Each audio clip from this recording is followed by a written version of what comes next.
నేను గొర్రెలకు మంచి కాపరిని, I am the good shepherd అని ఆయన పరిచయం చేసుకున్నారు. ఆయన మంచి గొర్రెలకు కాపరి కాదు.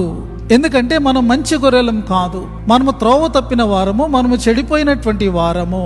కాబట్టి మనలో మంచేమీ లేదు. కానీ ఆయన మంచి కాపరి, మంచి కాపరి అని ప్రభువారు తను తాను పరిచయం చేసుకున్నారు. మంచి అంటే ఏంటి అర్థం?